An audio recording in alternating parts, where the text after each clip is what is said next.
Hello friends, మీకు ఉలవచారు అంటే ఇష్టమా? నాకైతే చాలా ఇష్టమండి. చిన్నప్పటి నుండి ఇష్టమే. ఇంకా మాకు తెలిసిన వాళ్ళు ఉలవ నీళ్ళు ఉన్నాయని చెప్తే వెళ్ళి తెచ్చుకున్నామండి. డస్ట్ ఏమైనా ఉంటుందేమని అట్లా వడగట్టుకుని పక్కన పెట్టుకున్నాము. ఇక్కడ చూపించి ఇంగ్రీడియంట్స్ అన్నీ ఫస్ట్ వేసుకుని బాగా కలిసే వరకు మిక్స్ చేసుకోవాలి. ఫస్ట్ చింతపండు, టమాటా, కరివేపాకు, ఆనియన్ ఇవి వేసుకుని బాగా మిక్స్ చేసుకోవాలి.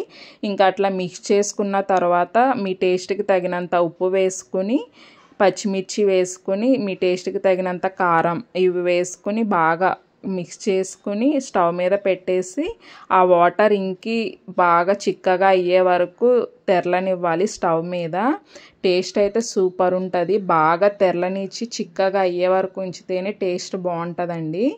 ఇంకా అట్లా చిక్కగా అయ్యే వరకు ఉంచినాక పోపు వేసుకుని పక్కన పెట్టేసుకుని ఇంకా తినటమేనండి. టేస్ట్ అయితే సూపర్ ఉంటుంది. మేము ఇందులో ఎగ్స్ కూడా యాడ్ చేస్తాము. ఎగ్స్ కూడా మంచిదే కదా హెల్త్కి. ఇంకా ఎగ్స్ కూడా తిన్నట్టు ఉంటుందని చెప్పి యాడ్ చేస్తామండి. మీకు ఎగ్స్ ఇష్టం లేకపోతే అవాయిడ్ చేసేయచ్చు. బయట ఇన్స్టెంట్గా దొరికే ఉలవచారు కన్నా ఇది చాలా టేస్టీగా ఉంటుంది. మీరు కనుక ఇప్పటి వరకు ట్రై చేయకపోతే ట్రై చేయండి. అండ్ హెల్త్కి కూడా ఉలవలు మంచిది అన్నారు కదా, సో ఇంకా అందరూ ఇప్పుడు ఉలవలు ఉడకపెట్టుకుని నానబెట్టుకుని తింటున్నారు. ఇట్లా ఉలవచారు కూడా చేసుకుని తింటే హెల్త్కి చాలా మంచిదండి.